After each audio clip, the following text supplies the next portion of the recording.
广播电台。ये China radio international है।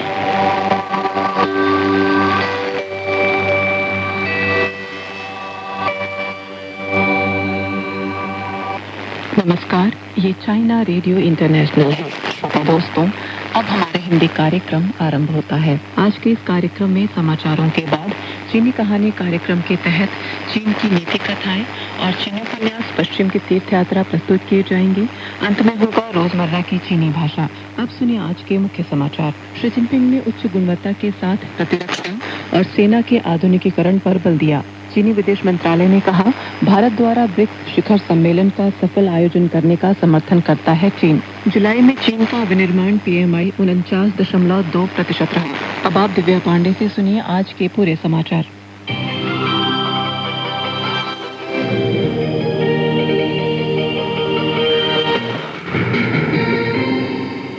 चीनी communist party की केंद्रीय कमेटी के पोलित ब्यूरो ने 30 जुलाई की दोपहर के बाद पेचिंग में उच्च गुणवत्ता से प्रतिरक्षा और सेना के आधुनिकीकरण पर 27वां सामूहिक अध्ययन सत्र आयोजित किया। महासचिव शी जिनपिंग ने इस सत्र की अध्यक्षता करते समय बल दिया कि हमें राजनीतिक नेतृत्व और सृजनात्मक विकास मजबूत कर उच्च गुणवत्ता से प्रतिरक्षा और सेना के आधुनिकीकरण को बढ़ाना, समय पर सेना के 100वें स्थापना दिवस के संघर्ष लक्ष्य को पूरा करना और आमतौर पर प्रतिरक्षा तथा सेना के आधुनिकीकरण में निर्णायक प्रगति प्राप्त करनी चाहिए, ताकि चीनी आधुनिकीकरण से शक्तिशाली देश के निर्माण और राष्ट्रीय महान पुनरुत्थान के लिए प्रगाढ़ रणनीतिक समर्थन किया जाए। ध्यान रहे, यह अध्ययन सत्र 1 अगस्त को सेना स्थापना दिवस की पूर्व बेला में हुआ। शी जिनपिंग ने CPC केंद्रीय कमेटी और केंद्रीय फौजी आयोग की ओर से जनमुक्ति सेना के कमांडर्स और सैनिकों, सशस्त्र पुलिस बलों के ऑफिसर्स तथा जवानों,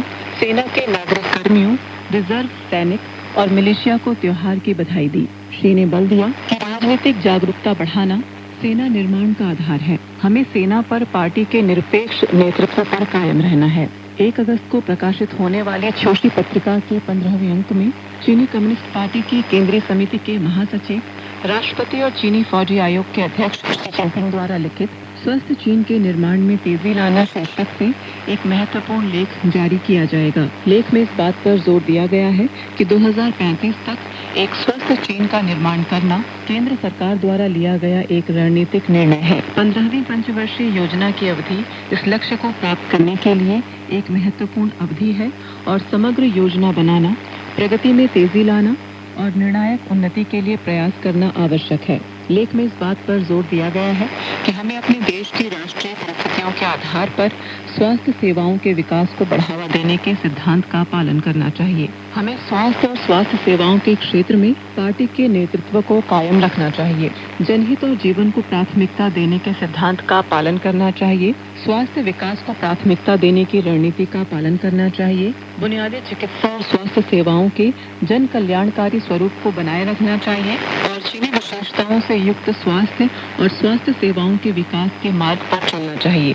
चीनी विदेश मंत्रालय की प्रवक्ता माओ निंग ने 30 जुलाई को नियमित प्रेस वार्ता में ब्रिक्स शिखर सम्मेलन के बारे में प्रश्न के उत्तर में बताया कि चीनी उप विदेश मंत्री हुआ चुनिंग ने 27 जुलाई को पेचिंग में भारतीय विदेश सचिव विक्रम मिस्री के साथ वार्ता की। दोनों पक्षों ने मुख्य तौर पर दोनों देशों के नेताओं की महत्वपूर्ण समानताएं लागू कर पारस्परिक राजनीतिक विश्वास तथा विभिन्न क्षेत्रों का आदान प्रदान व सहयोग बढ़ाने, मतभेद का समुचित निपटारा करने और चीन भारत संबंध को स्वस्थ व स्थिर पटरी पर आगे बढ़ाने के बारे में रायों का आदान प्रदान किया। माओ निंग ने कहा कि ब्रिक्स देश नवोदित बाजारों और विकासशील देशों के सहयोग का अहम मंच है।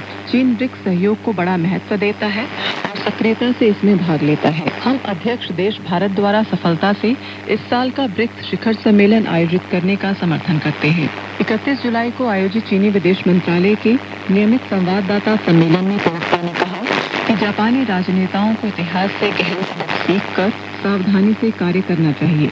रिपोर्ट के अनुसार जापानी सरकार ने 31 जुलाई को आधिकारिक तौर पर राष्ट्रीय खुफिया ब्यूरो की स्थापना की और पहला राष्ट्रीय खुफिया सम्मेलन आयोजित किया। इससे संबंधित सवाल का जवाब देते हुए चीनी प्रवक्ता ने कहा कि यह घटना जापान की घरेलू और विदेश सुरक्षा नीतियों में एक और नकारात्मक मोड़ को दर्शाती है।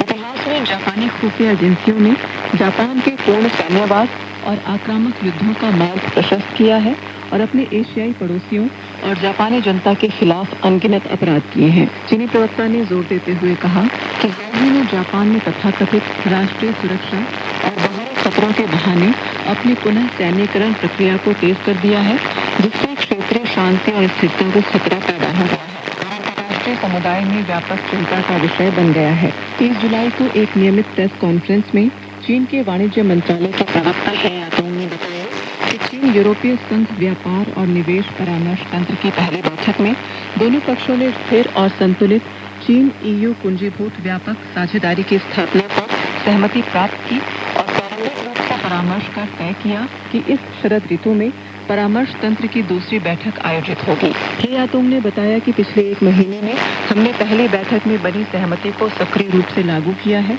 दूसरी बैठक की तैयारी के लिए हर संभव प्रयास किया है और गहन आंतरिक समन्वय और बाहरी स्तर पर लगातार बहुस्तरीय परामर्श बनाए रखा है। उन्होंने आगे कहा कि हाल ही में वाणिज्य मंत्री वांग वेनथाओ और यूरोपीय संघ के व्यापार और आर्थिक सुरक्षा आयुक्त मारोस शेफकोविच ने आपसी पत्राचार के माध्यम से घनिष्ठ संपर्क बनाए रखा है, जिससे दोनों टीमों को अपने काम को व्यवस्थित तरीके से आगे बढ़ाने में मार्गदर्शन मिला है। वाणिज्य उपमंत्री लिंग जी और यूरोपीय आयोग के व्यापार एवं आर्थिक सुरक्षा महानिदेशालय के उप महानिदेशक डेनिस रेडोनिक ने 2 वीडियो कॉन्फ्रेंस आयोजित की और कई बार सूचनाओं का आदान प्रदान किया ताकि एक दूसरे की चिंताओं को संतुलित तरीके से हल किया जा सके। चीन अमेरिका आर्थिक और व्यापार मामलों के चीनी समन्वयक तथा चीनी उप प्रधानमंत्री हे लिफंग ने गुरुवार रात अमेरिका के समन्वयकों, वित्त मंत्री स्कॉट बेसेंट और व्यापार प्रतिनिधि जेमिसन ग्रेन के साथ वीडियो कॉल के जरिए बातचीत की। इस दौरान दोनों पक्षों ने चीन की राजधानी पेचिंग में हुई चीन अमेरिका शिखर बैठक के दौरान दोनों देशों के राष्ट्रपतियों के बीच बनी महत्वपूर्ण सहमति को लागू करने पर जोर दिया। इसके साथ ही आर्थिक और व्यापारिक संबंधों को स्थिर बनाए रखने, व्यावहारिक सहयोग बढ़ाने और आपसी चिंताओं के समाधान पर खुलकर गहन और रचनात्मक चर्चा की। इस दौरान हे लिफंग ने हाल ही में अमेरिका की ओर से चीन पर लगाए गए आर्थिक और व्यापारिक प्रतिबंधात्मक उपायों पर गंभीर चिंता जताई। वहीं दोनों पक्ष इस बात पर भी सहमत हुए कि दोनों देशों के राष्ट्रपतियों के रणनीतिक मार्गदर्शन में चीन अमेरिका आर्थिक और व्यापार परामर्श तंत्र की भूमिका को और मजबूत किया जाएगा। इसके लिए आपसी संवाद बढ़ाने, विश्वास मजबूत करने, सहयोग का दायरा बढ़ाने और चीन अमेरिका आर्थिक एवं व्यापारिक संबंधों को स्थिर तथा सकारात्मक दिशा में आगे बढ़ाने पर जोर दिया गया। दोनों पक्षों का मानना है कि इससे द्विपक्षीय संबंधों में रचनात्मक और रणनीतिक स्थिरता को बढ़ावा मिलेगा।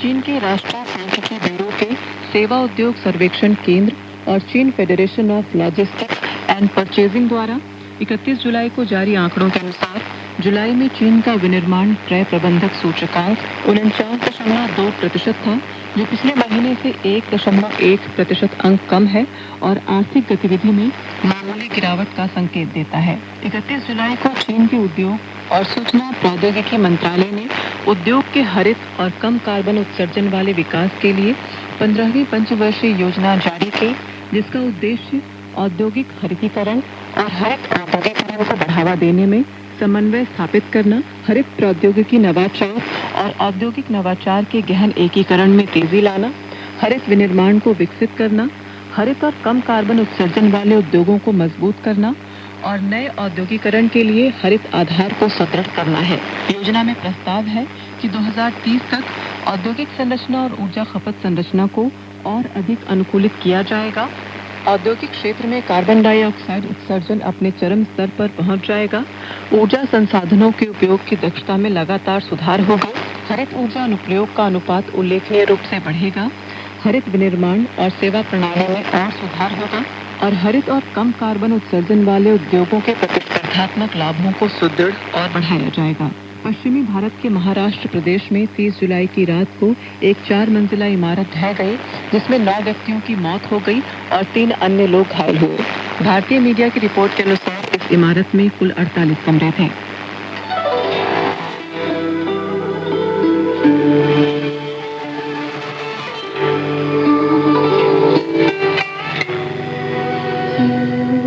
यह चाइना रेडियो इंटरनेशनल है। आप सुन रहे हैं अपनी दोस्त और होस्ट लीला भट्ट के साथ चीनी कहानी कार्यक्रम।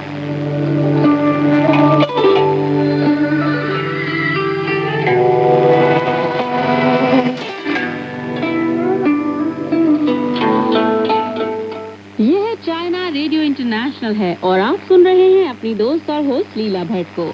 चीनी कहानी कार्यक्रम में आप सभी का हार्दिक स्वागत है।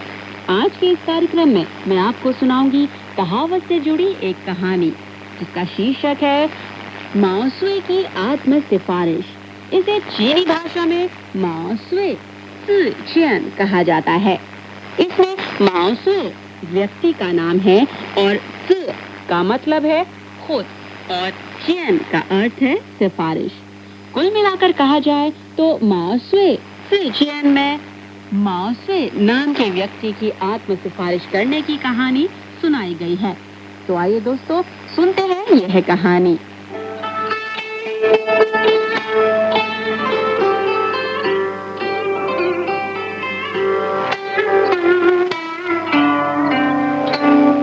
माओसुए की आत्म सिफारिश की कहानी चीन में काफी लोकप्रिय है।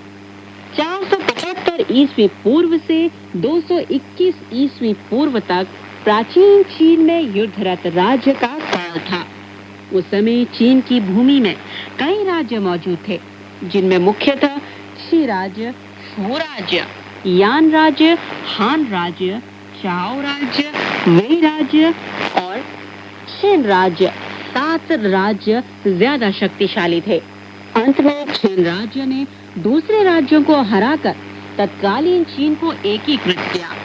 221 ईस्वी पूर्व में चीन के इतिहास में पहले सामंती राजवंश शिन राजवंश की स्थापना की गई। माओसुए की आत्म सिफारिश की कहानी इस युद्धरत राज्यकाल में पैदा हुई। कहते थे कि तत्कालीन चाओ राज्य की राजधानी हानतान यानी के हाबे प्रांत का हानतान शहर एक बार शक्तिशाली चीन राज्य की सेना से घिर गए, जिस पर कभी भी कब्जा किया जा सकता था। चाओ राज्य की राजधानी हानतान को बचाने के लिए चाओ राज्य के राजा ने उस समय के दूसरे शक्तिशाली शू राज्य के साथ संगठन कर संयुक्त रूप से चीन राजवंश के आक्रमण को पराजित करने का निर्णय लिया और शू राजा को समझाने के लिए चाओ राज्य के राजकुमार थिंग युआनचिन को दूत के रूप में भेजा। राजकुमार थिंग युआनचिन ने अपने निजी अधिकारियों में से 20 व्यक्तियों को अपने साथ चलने के लिए चुनना चाहा। बार बार सोचने के बाद भी मात्र 19 व्यक्ति चुने गए, लेकिन एक व्यक्ति की कमी थी। इस बीच माओसुए ने राजकुमार से खुद की सिफारिश की। राजकुमार थिंग युआनचिन ने माओसुए को ताकते हुए पूछा, तुम कौन हो? किस काम के लिए आए हो? माओसुए ने कहा, मेरा नाम माओसुए है। मैं आपके साथ शू राजा को समझाना चाहता हूँ। थिंग युआनचिन ने फिर पूछा, तुम्हें मेरे यहाँ आए कितना समय हो गया है? माओसुए ने जवाब में कहा, 3 साल। तो थिंग युआनचिन ने कहा, 3 साल का समय कम लंबा नहीं होता। अगर किसी व्यक्ति में विशेष योग्यता हो तो जेब में रखी सुतारी यानी कि सुआ की भांति उसकी नोक जरूर जेब से बाहर दिखती है। तुम्हें मेरे यहाँ 3 साल हो चुके हैं, किंतु मैंने कभी नहीं सुना कि तुम्हारी कोई विशेष कार्य क्षमता हो। थिंग युआनचिन की बातों पर माओसुए ने बड़े आत्मविश्वास भरे लहजे में कहा, आपने गलत कहा। मेरी कोई विशेष क्षमता इसलिए जाहिर नहीं हुई क्योंकि आपने मुझे जेब में नहीं डाला। यदि पहले ही मुझे जेब में डाला गया होता तो मैं सुए की नोक की तरह बाहर निकलकर दिखाता। माओसुए की बातों से थिंग युआनचिन को ऐसा लगा मानो माओसुए कोई असाधारण व्यक्ति हो और उसने माओसुए को अपने दल का 20वां सदस्य बनाया। शू राज्य में पहुंचने के बाद राजकुमार थिंग युआनचिन ने शू राजा के साथ वार्ता शुरू की और उसे गठबंधन बनाकर चीन राज्य का मुकाबला करने की आवश्यकता और महत्व समझाया और शू राज्य से तुरंत चाओ राज्य की राजधानी हानतान को बचाने के लिए सेना भेजने की आशा व्यक्त की। लेकिन आधा दिन गुजरने के बाद भी शू राजा ने हामी नहीं भरी। बाहर प्रतीक्षा में बैठे सभी 20 लोगों को काफी चिंता हो उठी। माओसुए की आत्म सिफारिश की बात अन्य 19 सदस्यों को अच्छी नहीं लगी और मन ही मन माओसुए को झूठा और धोखेबाज समझते थे। जब वार्ता गतिरोध में पड़ गई तो उन्होंने माओसे की असली योग्यता जानने के उद्देश्य से उसे अंदर देखने के लिए उकसाया। श्रीमान माओसे, वार्ता अभी भी सफल नहीं हो पाई है। आप अंदर जाकर स्थिति देखें तो बेहतर होगा। माओसे ने इसे तुरंत स्वीकार किया और वह अपने कमर पर बंधे लंबे कृपाण को कसकर शू राजा के सामने जा पहुंचा। महाराज, छिन राज्य का मुकाबला करने के लिए शू और चाओ राज्यों में गठबंधन कायम होना बेहद जरूरी है और फौरी काम भी है। यह 2-3 वाक्यों में ही तय किया जा सकता है, लेकिन आज की वार्ता सुबह से दोपहर तक चली है, परंतु किसी भी प्रकार का परिणाम अभी तक नहीं निकला। इसका क्या कारण है? माओसे की आकस्मिक पेशकश और बातों के लहजे पर शू राजा बड़ा नाखुश हुआ। उसने माओसे की ओर नजर फेरकर फिंग युआनचुन से बड़े क्रोध के स्वर में पूछा, यह कौन है? फिंग युआनचुन ने जवाब में कहा, वह मेरे दल का सदस्य है। शू राजा और गुस्से में आया। उसने माओसे की ओर मुड़कर उसकी निंदा करते हुए कहा, मैं तुम्हारे स्वामी के साथ वार्ता कर रहा हूँ। तुम कौन सी चीज हो जो बीच में आकर बोलो? शू राजा की बातों से माओसे में रोष भड़क उठा। उसने म्यान में से कृपाण निकालकर शू राजा के आगे 2 कदम बढ़कर बुलंद आवाज में कहा, महाराजा, आप इसलिए मेरी भर्त्सना करने के साहसी हैं क्योंकि आप शू राज्य को बड़ा शक्तिशाली समझते हैं। आप समझते हैं कि आपके पास अंगरक्षक बेहद ज्यादा हैं, लेकिन अब मैं बताता हूँ कि इस समय 10 कदमों के दायरे में आपका शक्तिशाली राज्य काम की चीज नहीं आएगा। आपके बड़ी संख्या वाले अंगरक्षक काम नहीं आएंगे। आपकी जान मेरे हाथ में है। अब आप क्या समझे?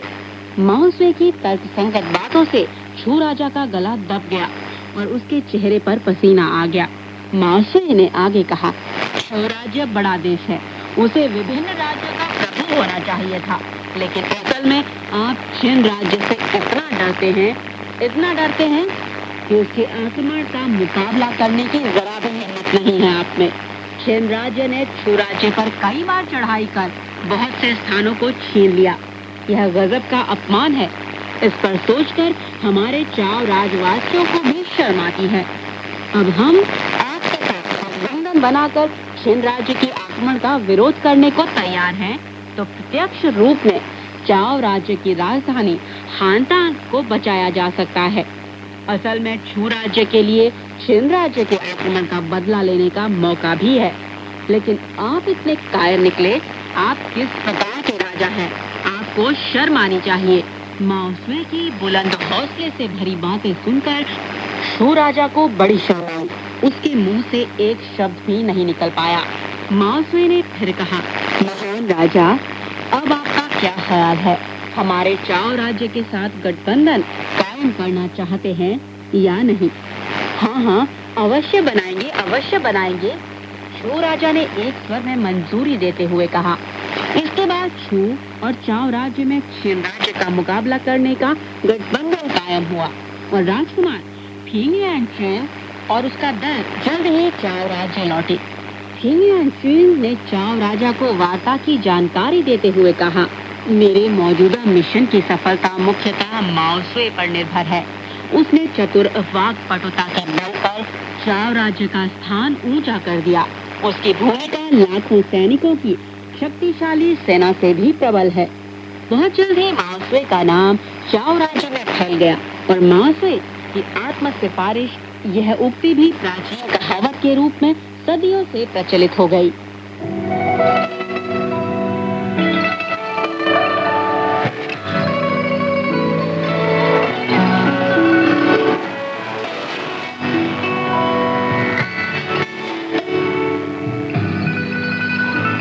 तो दोस्तों, अभी आपने सुनी माओसे की आत्म सिफारिश शीर्षक कहानी। इसे चीनी भाषा में माओसे सुचियान कहा जाता है। इसमें माओसे व्यक्ति का नाम है, जबकि सु का मतलब है खुद और चियन का अर्थ है सिफारिश। इस कहानी में माओसे का आत्मविश्वास जाहिर हुआ है। अगर कोई व्यक्ति सचमुच सुयोग्य और सक्षम हो तो वह किसी न किसी समय पर जरूर दूसरे लोगों की नजर में आएगा और उसे सफलता अवश्य मिलेगी।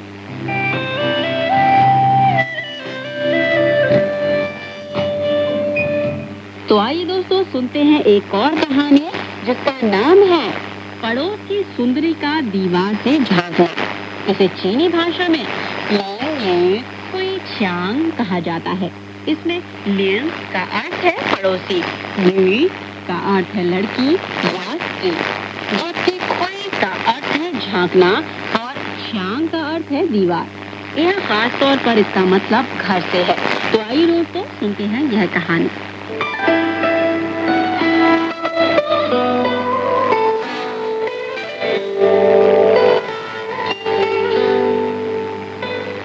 चीन के प्राचीन काल में साहित्य क्षेत्र में सुंग यू नाम का कवि बहुत मशहूर था और महत्वपूर्ण भी था। वह सूरत शक्ल में सुंदर था और चीन के प्राचीन सुंदर पुरुषों में से एक माना जाता था। सुंग यू और अपने समकालीन महान कवि शी युआन द्वारा परिवर्तित विशेष काव्य शैली चीन के साहित्य इतिहास में अपना विशेष स्थान बनाए हुए हैं। सुंग यू के नाम पर रचा गया एक काव्य बेहद मशहूर था जिसका शीर्षक था श्रृंगारे तांगथुच। काव्य में एक रोचक और चर्चित कहानी इस प्रकार है।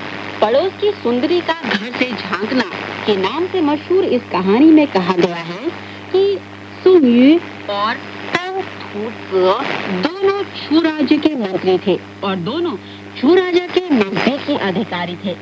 सुंग यू प्रतिभाशाली था, इसलिए उससे बहुत ईर्ष्या रखता था। वह छू राजा के सामने सुंग यू की बुराई करने के किसी भी मौके को नहीं छोड़ता था। एक दिन तंग ने छू राजा से कहा, महाराज, सुंग यू बहुत खूबसूरत है, प्रतिभाशाली भी है, लेकिन वह एक कामुक व्यक्ति है। महाराज, आप उसे अंतरपुरी बिल्कुल न ले जाएं। अंतरपुरी में इतनी अधिक सुंदर रानियां, दासियां हैं, उनके सुंग यू से मिलने पर अवश्य गड़बड़ी पैदा होगी। तंग की बात को लेकर छू राजा ने सुंग यू को अपने पास बुलाया और उसे कारण पूछा तो सुंग यू ने जवाब दिया, महाराज, मैं खूबसूरत तो हूँ पर यह जन्मजात है। मैं ज्ञानी भी हूँ पर वह मेरी कड़ी मेहनत का फल है। जहाँ तक वह मुझे कामुक कहता है यह बिल्कुल गलत है। तो छू राजा ने पूछा, अपनी बात के लिए तुम्हारे पास क्या सबूत है? सुंग यू ने कहा, इस दुनिया की सुंदर नारी सबसे ज्यादा हमारे छू राज्य में मिलती है। छू राज्य की सुंदरी सबसे ज्यादा मेरी जन्मभूमि में है। मेरी जन्मभूमि की सबसे बड़ी सुंदरी मेरे घर की पड़ोस वाली युवती है। यह सुंदर युवती इतनी अच्छी है कि कद में 1 इंच बढ़ जाने पर वह हद से बड़ी लंबी दिखती है। 1 इंच कम होने पर वह नाटी दिखती है। श्रृंगार पाउडर लगाने पर वह हद से ज्यादा गोरी होती है। लाल रंग लगाने पर हद से ज्यादा सुर्ख हो जाती है। उसके दांत, बाल, हाथ और पांव सबके सब बेजोड़ खूबसूरत हैं। उसकी हल्की मुस्कुराहट से तमाम कुलीन युवक मोहित हो जाते हैं। लेकिन इतनी सुंदर युवती लगातार 3 साल तक अपने घर से मुझे झांकती रही है। मैं इससे जरा भी प्रभावित नहीं हुआ, तो मुझे कैसे कामुक कहा जा सकता है? वास्तव में तंग सचमुच एक कामुक व्यक्ति है। छू राजा ने तंग को वासना कामुक कहने का सबूत मांगा, तो सुंग यू ने फिर कहा, तंग की पत्नी कुरूप है, लेकिन तंग को उससे इतना प्रेम हुआ कि उसके 5 बच्चे हुए। सुंग यू के इस तर्क पर छू राजा के पास कहने के लिए कोई शब्द नहीं रहा।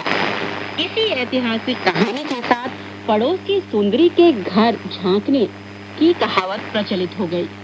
सुंग यू की छंद की रचनाओं में नारी की सुंदरता, सुशीलता और कोमल चरित्र का खूब वर्णन किया गया है, जिसका उत्तरवर्ती प्राचीन चीनी साहित्य में बड़ा प्रभाव पड़ा था। सुंग यू और उसके काव्य रचनाओं का भी विशेष स्थान बना रहा।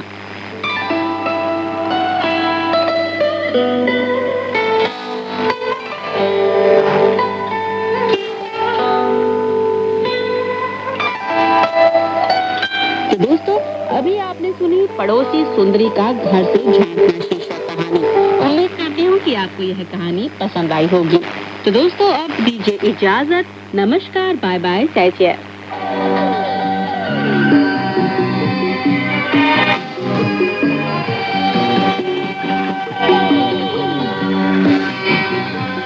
यह चाइना रेडियो इंटरनेशनल है। अब शुरू होता है पश्चिम की तीर्थ यात्रा महासागर का समय।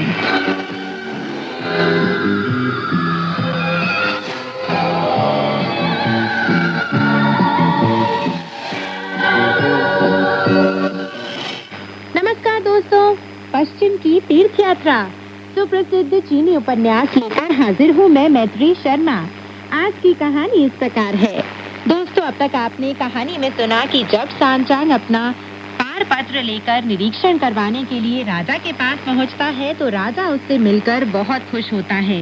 लेकिन जब उसकी मुलाकात बाकी तीनों शिष्यों से होती है तो वह बहुत ही दुखी और परेशान हो जाता है। अपने पिता का दुख और पीला हुआ चेहरा देखकर उसके तीनों सुपुत्रों को बहुत ही गुस्सा आता है और वे बदला लेने के लिए वानर शूकर और भिक्षु रेतात्मा के पास पहुंच जाते हैं। चलिए दोस्तों, कहानी को आगे बढ़ाते हैं और सुनते हैं कहानी में आगे क्या हुआ। भिक्षु रेतात्मा ने उसके प्रहार से बचकर अपना दानव दमनकारी दंड निकाल लिया।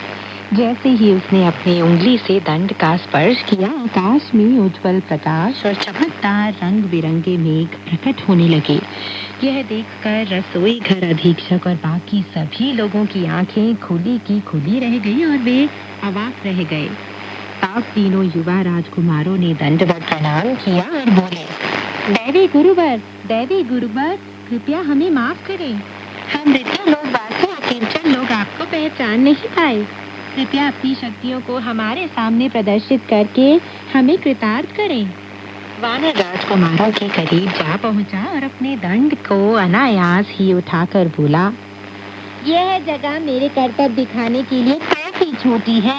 मैं छलांग लगाकर आसमान में जा रहा हूँ ताकि वहाँ तुम्हारे देखने लायक कोई कर्तव्य पेश कर सकूं। वानर ने कलाबाजी खाई और सीटी बजाता हुआ आकाश के बीचों बीच से एक बहुरंगी मंगलकारी मेघ पर जा पहुंचा, जो भूमि से कुछ 300 हाथ की ऊंचाई पर खड़ा था। तब उसने अपने लोहदंड को ऊपर नीचे दाहिने और बाएं घुमाकर फूल बरसाने वाला चंदवा और बलखाता ड्रैगन नामक करतब दिखाने शुरू कर दिए। शुरू में वह खुद और उसका दंड ऐसे क्रियाशील हुए मानो किसी के मुखाब पर फूल बरसा रहे हो, लेकिन बाद में उसे और उसके दंड को देखना असंभव हो गया, क्योंकि पूरा आकाश उसके वारों से आक्रांत हो गया था। शूकर भी, जो जमीन पर खड़ा होकर जोर जोर से दाद दे रहा था, शांत नहीं रह पाया। वह जोर से चिल्लाया, मैं भी तुम्हें अपना कमाल दिखाता हूँ। फिर वह विलक्षण मूर्ख भी पवन पर सवार होकर ऊपर आसमान में जा पहुंचा और अपना 5 आंख घुमाने लगा। वह 3 बार ऊपर गया, 4 बार नीचे आया, 5 बार बाईं ओर हटा, 6 बार दाहिनी ओर हटा और 7 बार सामने की ओर बढ़ा और तो और 8 बार पीछे की ओर हटा। इस तरह उसने वे सभी दांव पेच दिखा दिए जिन्हें वह जानता था और वायुमंडल को प्रचंड तूफान की आवाज से भर दिया। यह देखकर भिक्षु रेतात्मा भी जोश में आ गया। वह सांचांग से बोला, गुरुदेव, मुझे भी ऊपर जाकर अपना कर्तव्य दिखाने की अनुमति दीजिए। अपने पैरों पर उछलकर वह विलक्षण भिक्षु आकाश में पहुंच गया और वहां अपना दंड घुमाने लगा। सारा आसमान सुनहरे प्रकाश से चमक उठा। अपना दानव दमनकारी दंड घुमाते हुए उसने सूर्याभिमुख लाल अमर पक्षी और भूखे बाघ द्वारा शिकार दबोचना जैसे करतब दिखाई। उसने चारों तरफ जोरदार वार किए, बचाव के दाव पेच का प्रदर्शन किया और अचानक आगे बढ़ जाने का करतब दिखाया। तीनों गुरु भाइयों ने अपनी तिलिस्मी शक्ति का पूरा प्रभावशाली प्रदर्शन किया। यह सब देखकर तीनों युवा राजकुमार इतना डर उठे और जमीन पर लेटकर दंडवत प्रणाम करने लगे। धुंध मंडप में मौजूद सभी छोटे बड़े सेवक, राजमहल में मौजूद राजा, सैनिक, असैनिक, स्त्री पुरुष, बौद्ध भिक्षु भिक्षुणियां, पावपंथी, साधु, संत, आम लोग, वस्तुतः सभी के सभी लोग दंडवत प्रणाम करने के बाद अगरबत्तियां हाथ में उठाकर भगवान बुद्ध की पूजा अर्चना करने लगे। देखकर सच्ची छवि हो गया हृदय परिवर्तन समस्त भिक्षुगण का। प्राप्त हुआ मानव जाति को वरदान, अमन, चैन का हर्ष। प्रवृत्त किया यहाँ से परम ज्ञान की ओर उपलब्धि ने। अर्चना की भगवान बुद्ध की ध्यान मग्न होकर सभी ने। जब उन तीनों ने अपनी विलक्षण शक्तियों का प्रदर्शन कर लिया तो वे अपने मंगलकारी मेघयानों में बैठकर नीचे उतर गए। फिर उन्होंने अपने हथियार एक तरफ रख दिए, हाथ जोड़कर थान महाभिक्षु के प्रति सम्मान व्यक्त किया, उसे धन्यवाद दिया और फिर से आसन ग्रहण कर लिया। तीनों युवा राजकुमार फौरन राजमहल में लौट गए और अपने पिता से बोले, पिताश्री, आज एक अत्यंत विलक्षण घटना घटी है। आज का दिन भारी सफलता का दिन है। क्या आपने उन कर्तव्यों को देखा था जिन्हें अभी अभी आसमान में दिखाया गया था? राजा बोला, कुछ देर पहले जब मैंने आसमान में रंग बिरंगे बादलों को चमकते देखा तो मैंने तुम्हारी माता श्री ने और अंतःपुर में मौजूद सभी लोगों ने धूप दीप जलाकर पूजा अर्चना की। मैं नहीं जानता कि ये देवता या अमर्त्य न जाने कहां से आए हैं। तीनों राजकुमारों ने कहा, वे देवता व अमर्त्य कहीं और से नहीं आए हैं। वे दरअसल उसी भिक्षु के 3 विभक्त से शिष्य हैं जो धर्म सूत्रों को लेने जा रहे हैं। उनमें से एक के पास लोहदंड है, दूसरे के पास 9 दांतों वाला पांचा है और तीसरे के पास दानव दमनकारी दंड है। ये तीनों शस्त्र भी हमारे 3 शस्त्रों के ही समान हैं। जब हमने उनसे अपना शस्त्र कौशल दिखाने का अनुरोध किया तो उन्होंने कहा कि यहाँ काफी छोटी जगह है, इसलिए वे अपना शस्त्र कौशल दिखाने के लिए आसमान में जाएंगे। तब वे तीनों अपने अपने मेघयानों में बैठकर आसमान में जा पहुँचे और उन्होंने प्रचुर मंगलकारी मेघ और भाप उत्पन्न करके उनसे पूरे आकाश को भर दिया। वे लोग कुछ ही पल पहले लौटे हैं। इस समय वे धुंध मंडप में बैठे हुए हैं। हम सब उनसे बहुत प्रभावित हुए हैं और उन्हें अपना गुरु धारण करके स्वदेश रक्षा के लिए उनसे कुछ हुनर सीखना चाहते हैं। यह सचमुच हमारे लिए एक बहुत बड़ी उपलब्धि होगी। राजकुमार महामान्य, आपका इस संबंध में क्या कहना है? जब राजा ने यह सब सुना तो उसे यकीन हो गया और उसने स्वीकृति दे दी। तब पिता और पुत्र सीधे धुंध मंडप में जा पहुँचे। वे लोग किसी वाहन में नहीं बल्कि पैदल ही गए। वे अपने साथ छत्र भी नहीं ले गए। चारों तीर्थयात्री अब तक अपना सारा सामान बांध चुके थे और राजा को भोजन के लिए धन्यवाद देने और अपनी यात्रा फिर से शुरू करने के लिए राजमहल की तरफ जाने ही वाले थे कि उन्होंने देखा कि का राजा और उसके तीनों पुत्र मंडप में आकर साष्टांग प्रणाम कर रहे हैं। श्रद्धेय धर्माध्यक्ष फुर्ती से उठा और उसने झुककर अभिवादन का जवाब दिया। वानर और बाकी शिष्य उपहासपूर्ण मुस्कुराहट के साथ एक तरफ हो गए। जब दंडवत प्रणाम की प्रक्रिया खत्म हो गई तो चारों तीर्थयात्री खुशी खुशी राजा के आमंत्रण पर राजमहल में गए, जहां उन्होंने सम्मान पूर्वक यथोचित आसन ग्रहण किया। तब राजा ने खड़े होकर कहा, ठाकुर गुरुदेव, मैं आपसे एक निवेदन करना चाहता हूँ, पर मैं यह नहीं जानता कि आपके तीनों यशस्वी शिष्यों को यह प्रस्ताव मंजूर होगा या नहीं। सांचांग ने जवाब दिया, राजकुल महामान्य, जो भी आदेश देंगे वह मेरे शिष्यों को मंजूर होगा। राजा ने कहा, जब मैंने आप महानुभावों को पहले पहल देखा तो मैंने यह समझा कि आप लोग दूरवर्ती थांग राज्य से आए हैं, इसलिए मैंने आपके प्रति बिल्कुल लापरवाही का बर्ताव किया। मैंने आपको साधारण तीर्थयात्री भिक्षु ही समझा था। जब मैंने गुरुदेव सुन, गुरुदेव चू और गुरुदेव रीत आत्मा को आकाश में पहुंचकर चक्कर काटते हुए देखा, केवल तभी मुझे इस बात का एहसास हुआ कि आप लोग अमर्त्य और बुद्ध हैं। मेरे ये तीनों निकम्मे बेटे आपसे कुछ युद्ध कौशल में गहरी दिलचस्पी रखते हैं और सीखना चाहते हैं। सच्चे दिल से चाहते हैं कि आपको गुरु धारण कर आपसे कुछ हुनर सीख लें। मैं आपसे निवेदन करना चाहता हूँ कि आप कृपया विशाल हृदयता दिखाकर मेरे बेटों का उद्धार करें। मैं निश्चित रूप से अपने नगर की सारी संपत्ति समर्पित करके आपको पुरस्कृत करूंगा। जब वानर ने यह सब सुना तो वह उत्तर दिए बिना नहीं रह सका और दबी हुई हंसी के साथ बोला, राजकुल महामानी, आप असली बात नहीं जानते। भिक्षु होने के नाते हम अपने शिष्य अवश्य बनाना चाहते हैं और आपके श्रेष्ठ पुत्र नेकी के रास्ते पर चलना चाहते हैं, लेकिन आपको भौतिक लाभ की बात नहीं कहनी चाहिए। जब तक आपके बेटे हमारे साथ ताल्लुक बनाए रख सकेंगे, हम उनकी देखभाल करते रहेंगे। इससे राजा बहुत खुश हुआ। उसने राजमहल के मुख्य महाकक्ष में एक भोजन का आयोजन करने का आदेश दे दिया।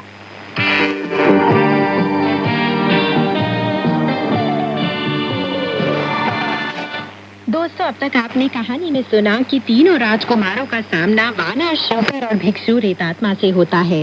वे तीनों राजकुमार उनसे निवेदन करते हैं कि वे अपना शक्ति प्रदर्शन करें।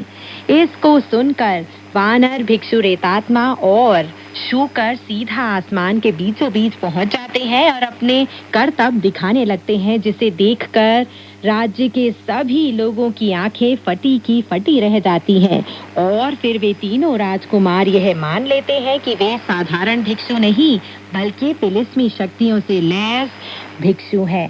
चलिए दोस्तों, कहानी को आगे बढ़ाते हैं और सुनते हैं कहानी में आगे क्या हुआ। साथ ही उनके मनोरंजन के लिए गायन, नृत्य, वाद्य संगीत, नटकला और नाटक के कार्यक्रम भी आयोजित किए गए। थांग महाभिक्षु, उसके शिष्य, राजा और उसके तीनों पुत्र पूरा दिन खुशी मनाते रहे। जब रात हो गई तब भोजन समाप्त हो गया। राजकुमारों ने अपने गुरुजनों के लिए मंडप में ही बिस्तर लगवा दिए और पर्दे लगवा दिए। उनसे आराम करने का अनुरोध किया गया। उन्होंने कहा वे अगले दिन सुबह सवेरे ही वहां पहुंच जाएंगे और धूप दीप जलाकर पवित्र होने के बाद युद्ध कला की शिक्षा प्राप्त करने के लिए उनके पास आ जाएंगे। उनके आदेशों का पालन किया गया। तीर्थयात्रियों के स्थान के लिए गर्मा गर्म सुगंधित जल लाया गया। स्नान करने के बाद सभी लोग सो गए। अगले दिन सुबह ही राजा और उसके तीनों पुत्र श्रद्धेय धर्माध्यक्ष से फिर मिलने आ गए। एक दिन पहले उन्होंने एक दूसरे का अभिवादन राजा और प्रजा के बीच के शिष्टाचार के अनुसार किया था, लेकिन आज उन्होंने एक दूसरे का अभिवादन गुरु शिष्य के बीच के शिष्टाचार के अनुसार किया। तीनों राजकुमारों ने वानर, शूकर और भिक्षु रेतात्मा को दंडवत प्रणाम किया और नतमस्तक होकर पूछा, माननीय गुरुवर, क्या आप लोग अपने शिष्यों को अपने हथियार देखने की अनुमति देंगे? जैसे ही शूकर ने यह सुना, उसने खुशी खुशी अपना पांचा बाहर निकालकर उसे जमीन पर फेंक दिया। भिक्षु रेतात्मा ने अपने दंड को उछालकर दीवार पर दे मारा। दूसरे और तीसरे युवा राजकुमार ने दौड़कर उन्हें उठाने की कोशिश की, पर वह तो किसी मक्खी द्वारा पत्थर के खंबे को उठाने की कोशिश की तरह था। दोनों ने इतना जोर लगाया कि उनके चेहरे लाल हो गए, फिर भी वे उन हथियारों को जरा भी नहीं हिला पाए। जब उनके सबसे बड़े भाई ने यह देखा तो वह बोला, भैया, तुम लोग फालतू में ही इतनी मेहनत कर रहे हो। हमारे गुरुजनों के हथियार तिलिस्मी है। केवल ईश्वर ही जानता है कि वे कितने भारी हैं। शूकर ने मुस्कुराकर कहा, मेरा पांचा कोई खास भारी नहीं है। तब तीसरे राजकुमार ने भिक्षु रेतात्मा से पूछा कि उसका दंड कितना भारी है। भिक्षु रेतात्मा ने कहा, इसका वजन भी कुछ ज्यादा नहीं है। राजकुमारों के सबसे बड़े भाई ने वानर से कहा कि वह अपना लौह दंड उसे दिखाए। वानर ने अपने कान से एक सुई बाहर निकाली और उसे हवा में घुमाकर चावल के कटोरे के बराबर मोटा आकार देकर जमीन पर टिका दिया। यह देखकर सभी राजकुमार और अधिकारी गण चकित रह गए। तीनों राजकुमारों ने फिर एक बार दंडवत प्रणाम किया और कहा, गुरुदेव चू और गुरुदेव रेतात्मा अपने अपने हथियारों को कपड़े के नीचे रखते हैं, जहाँ से वे उन्हें बाहर निकाल सकते हैं। आप अपने हथियार को कान के अंदर क्यों रखते हैं गुरुदेव सुन? फिर उसे हवा में इतना बड़ा आकार क्यों दे देते हैं? वानर ने जवाब दिया, तुम भला क्या जानो कि यह केवल मृत्यु लोक की वस्तु नहीं है। जब युवा राजकुमारों ने यह सुना तो उन्हें लगातार दंडवत प्रणाम करना शुरू कर दिया।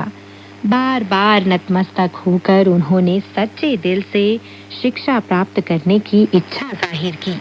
वानर ने पूछा, तुम तीनों राजकुमार कौन सी युद्ध कला सीखना चाहते हो? युवा राजकुमारों ने जवाब दिया, हम में से जो राजकुमार दंड का प्रयोग करता है वह दंड युद्ध की कला सीखना चाहता है। जो पांचे का इस्तेमाल करता है वह पांचा युद्ध की कला सीखना चाहता है और जो यष्टि का इस्तेमाल करता है वह यष्टि युद्ध की कला सीखना चाहता है। वानर ने मुस्कुराते हुए जवाब दिया, तुम लोगों को शिक्षा देना बड़ा आसान काम है, पर दिक्कत ये है कि तुम सभी में हमारे हथियारों को उठाने की पर्याप्त शक्ति का अभाव है, इसलिए तुम उनके संचालन में निपुण नहीं हो सकते। किसी अनाड़ी द्वारा चित्रित बाघ केवल कुत्ते जैसा ही लगता है, जैसी कि पुरानी कहावत भी है। अगर शिक्षा देने में शक्ति ना दिखाई गई तो जाहिर होता है कि शिक्षक निकम्मा है। अगर शिष्य ने अपना पाठ याद नहीं किया हो तो यह उसका अपना दोष माना जाता है। अगर तुम लोग सचमुच सच्चे दिल से शिक्षा प्राप्त करना चाहते हो तो धूप दीप जलाओ और धरती और स्वर्ग को प्रणाम करो। युद्ध कला सिखाने से पहले मैं तुम्हें कुछ तिलिस्मी शक्तियों से लैस कर दूंगा। अब क्या था, वानर की बात सुनकर तीनों युवा राजकुमार बहुत खुश हुए। वे तुरंत एक धूप दीप मेज खुद उठा लाए। फिर हाथ मुंह धोकर उन्होंने अगरबत्ती जलाई और नतमस्तक होकर देवलोक को प्रणाम किया। यह सब करने के बाद उन्होंने अपने गुरुजनों से शिक्षा देने का अनुरोध किया। वानर ने नीचे उतरकर थान महाभिक्षु के समक्ष नतमस्तक होकर कहा, माननीय गुरुदेव, कृपया अपने इस शिष्य को क्षमा करें। जब से आपने मुझ पर कृपा करके विसीन पर्वत से मेरा उद्धार किया है और मैंने बौद्ध धर्म में दीक्षा ग्रहण की है, तब से इन सभी सालों में हम लोग पश्चिम की यात्रा कर रहे हैं। हालांकि आपकी दयालुता का बदला चुकाने के लिए मैं कभी ज्यादा कुछ नहीं कर पाया, फिर भी अनेक नदियों और पर्वतों को पार करके हर संभव कोशिश करता रहा हूँ। अब हम लोग भगवान बुद्ध के देश में पहुँच गए हैं, जहाँ मुझे इन 3 युवा राजकुमारों से मिलने का मौका मिला है। इन तीनों ने हमें युद्ध कला सीखने के लिए अपना गुरु मान लिया है। हमारे शिष्य होने के नाते ये तीनों आपके शिष्यों के शिष्य कहलाएंगे। इसलिए हे गुरुदेव, मैं अत्यंत आदर पूर्वक आपसे निवेदन करना चाहता हूँ कि आप हमें उन्हें शिक्षित करने की अनुमति प्रदान करें। यह सुनकर सांचांग बहुत खुश हुआ। जब शूकर और भिक्षु रेतात्मा ने वानर को गुरुदेव के सामने नतमस्तक होकर प्रणाम करते देखा तो उन्होंने भी झुककर अभिवादन किया और बोले, गुरुदेव, हम लोग बिल्कुल मूर्ख हैं और अपनी बात कहने के लिए उचित शब्दों का इस्तेमाल करना नहीं जानते। कृपया धर्म का आसन ग्रहण कर लीजिए और हम में से हर एक को एक एक शिष्य स्वीकार करने की अनुमति दीजिए। यह हमारे लिए अच्छा मनोरंजन साबित होगा और पश्चिम की हमारी यात्रा की हमेशा याद दिलाता रहेगा। सांचांग ने खुशी खुशी उनकी बात मान ली। तब वानर ने उन तीनों युवा राजकुमारों को मंडप के पीछे एक एकांत कमरे में ले गया, जहाँ उसने सप्तर्षि मंडल का एक नक्शा बनाकर उनसे अनुरोध किया कि वे आंखें बंद कर ले और ध्यान लगाकर उसके समक्ष दंडवत प्रणाम करें। साथ ही उसने धीमे से तिलिस्मी शब्दों का उच्चारण किया, एक मंत्र पढ़ा और तीनों राजकुमारों के हृदय में जादुई फूंक मारी। उसने उनकी आदिम आत्माओं को उनके मूल ग्रह में वापस लौटा दिया। उन्हें तिलिस्मी शब्द सिखाए, हर एक को असीमित शक्ति प्रदान की, समुचित ताप का इस्तेमाल किया और एक ऐसा जादू किया जिससे उनकी पुरानी देह और पुरानी हड्डियां नई देह और नई हड्डियों में बदल गईं। जब ताप उनके शरीर में चारों तरफ दौड़ने लगा तो तीनों युवा राजकुमार होश में आ गए और उठ खड़े हुए। आंखें मलते हुए उन्होंने अपनी आत्मा का आह्वान किया और अपने को पहले से कहीं ज्यादा शक्तिशाली महसूस किया। सबसे बड़ा भाई स्वर्ण पट मंडित लौहदंड को उठाने में सफल हो गया। दूसरा भाई 9 दांतों वाला पांचा घुमाने में सफल हो गया और तीसरा भाई दानव दमनकारी दंड को भांजने में सफल हो गया।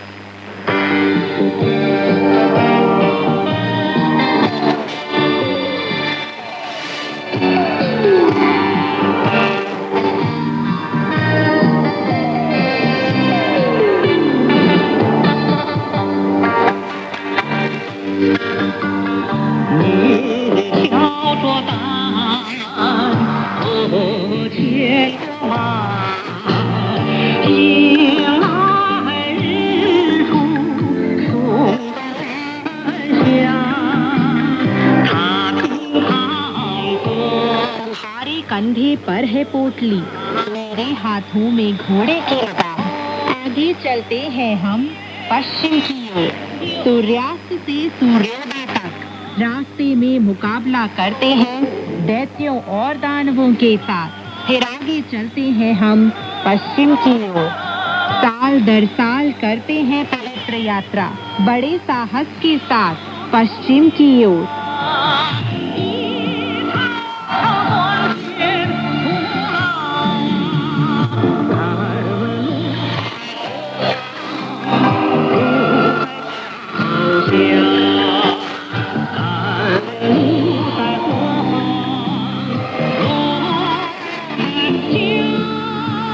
तो दोस्तों, आज की कहानी यहीं तक।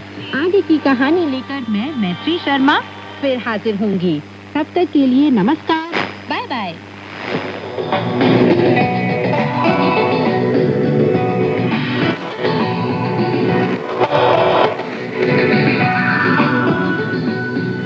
用你的母语学汉语，每日汉语。 मातृभाषा में चीनी सीखें रोजमर्रा की चीनी भाषा। 用你的母语学汉语，每日汉语。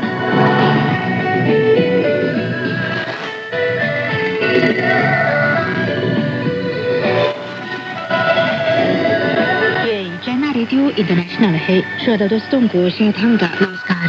रोजमर्रा की चीनी भाषा कार्यक्रम सुनने के लिए आपका हार्दिक स्वागत। श्रोताओं को राकेश वत्स का भी नमस्कार। पिछले पाठ में हमने तक घर जाने के लिए कुछ प्रमुख चीनी वाक्य सीखे थे। अब आज के मुख्य वाक्य।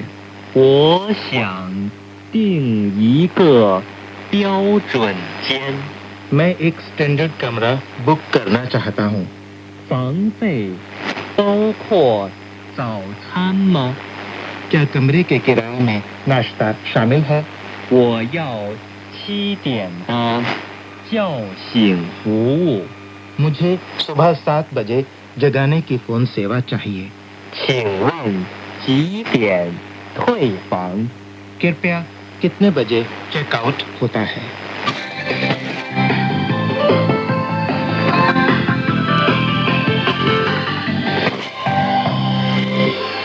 कई दिन पहले हमने बाहर जाकर छुट्टियां बिताने की चर्चा की।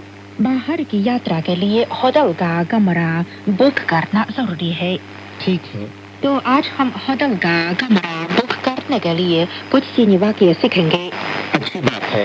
मैं एक स्टैंडर्ड कमरा बुक करना चाहता हूँ। ये वाक्य चीनी भाषा में कैसे कहा जाता है? आप कह सकते हैं 我想订一个标准间。我想订一个标准间。我想 मैं चाहती हूँ। 我想 मैं चाहता हूँ। 订 बुक करना। 订 一个 कमरे के लिए संख्या सूचक निपात शब्द है। 一个标准间 स्टैंडर्ड कमरा। 标准间。我想订一个标准间。我想订一个标准间। मैं एक स्टैंडर्ड कमरा बुक करना चाहता हूँ। अब हम आज के पाठ की पहली बातचीत सुने। 我想订一个标准间，多少钱一天？每天500元，请问您住几天？住4天。订 बुक करना 订一个标准间 एक स्टैंडर्ड कमरा।一个标准间。我想订一个标准间。我想订一个 प्याओ चुन चीन। मैं एक स्टैंडर्ड कमरा बुक करना चाहता हूँ। ठीक है, अब मैं आपको इस तरह के वाक्य का ढांचा बताती हूँ। 我想 का अर्थ है मैं चाहती हूँ या चाहता हूँ। इसके बाद एक छोटा वाक्य जिससे कोई काम करने की इच्छा व्यक्त की जाए। उदाहरण के लिए 我想买飞机票 मैं हवाई जहाज का टिकट खरीदना चाहती हूँ। 我想买飞机票。 और एक उदाहरण सुनिए। 我想去中国 मैं चीन जाना चाहती हूँ। 我想去中国。मैं चीन जाना चाहता हूँ। मैं इस वाक्य का ढांचा समझ गया।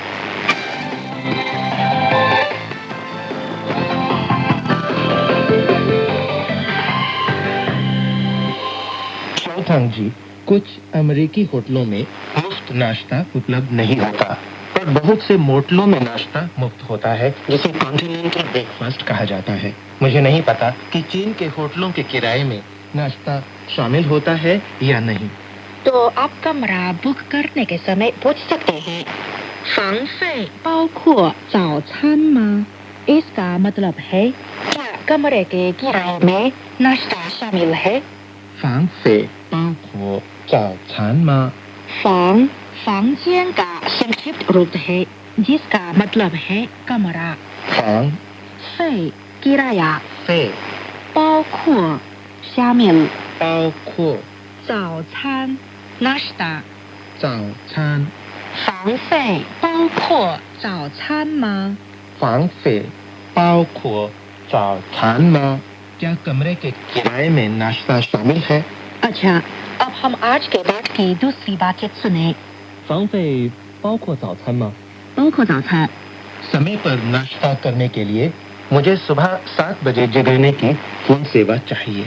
तो आप सेवा काउंटर को फोन कर कह सकते हैं 我要7点的叫醒服务 मतलब है मुझे सुबह 7 बजे जगाने की फोन सेवा चाहिए।我要7点的叫醒服务。我要 मुझे चाहिए 我要7点 7 बजे 7点叫醒服务 जगाने की फोन सेवा। 叫醒服务。我要7点的叫醒服务。我要7点的叫醒服务。मुझे 7 बजे जगाने की फोन सेवा चाहिए। अब हम आज के पाठ की तीसरी बातचीत सुने।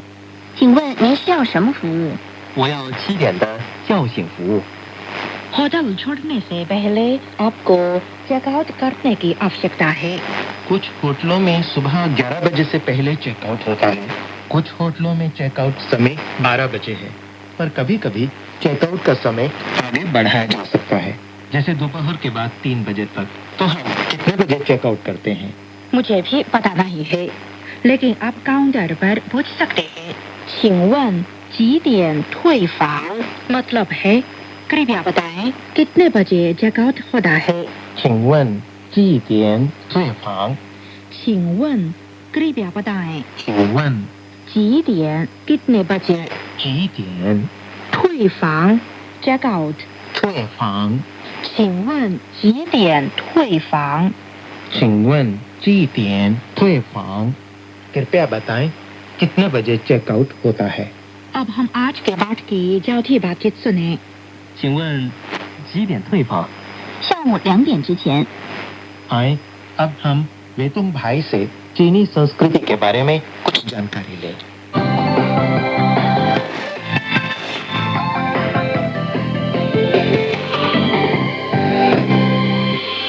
चीन में अगर आप बाहर की यात्रा करना चाहते हैं, ग्रुप पर्यटन दल में शामिल होने के अलावा आप स्व सहायता कर यात्रा कर सकते हैं। आप ट्रैवल एजेंसी के जरिए होटल का कमरा बुक कर सकते हैं या खुद टेलीफोन और इंटरनेट से बुक कर सकते हैं। बड़े शहरों में होटलों के अलावा इकोनॉमी का होटल चेन भी है जो साफ और सस्ती सुविधा देते हैं। इसके अलावा होटल अपार्टमेंट भी उपलब्ध है जो सुविधाजनक है। अगर आप ग्रामीण यात्रा करना चाहते हैं तो किसानों के परिवार के होटलों में ठहर सकेंगे।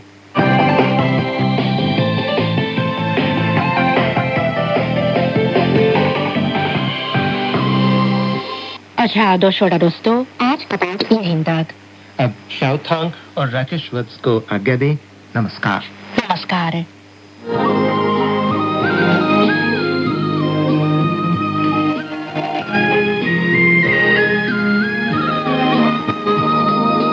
CGTN हिंदी सेवा रोजाना 5 कार्यक्रम प्रसारित करती है।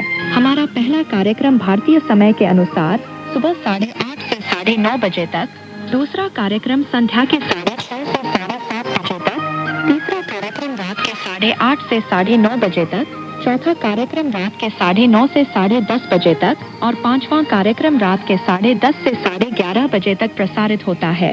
कार्यक्रमों के मीटर बैंड इस प्रकार है: सुबह 8:30 से 9:30 बजे 13,720 किलोहर्ट्ज, शाम 6:30 से 7:30 बजे 9,635 किलोहर्ट्ज, रात 8:30 से 9:30 बजे तक 7,225 किलोहर्ट्ज, रात 9:30 से 10:30 बजे 7,395 किलोहर्ट्ज, रात 10:30 से 11:30 बजे 1,269 किलोहर्ट्ज। अब इंटरनेट पर CGTN की हिंदी वेबसाइट भी खुली हुई है। इसे देखने के लिए हम आपका हार्दिक स्वागत करते हैं। हमारी वेबसाइट का पता है hindi.cgtn.com।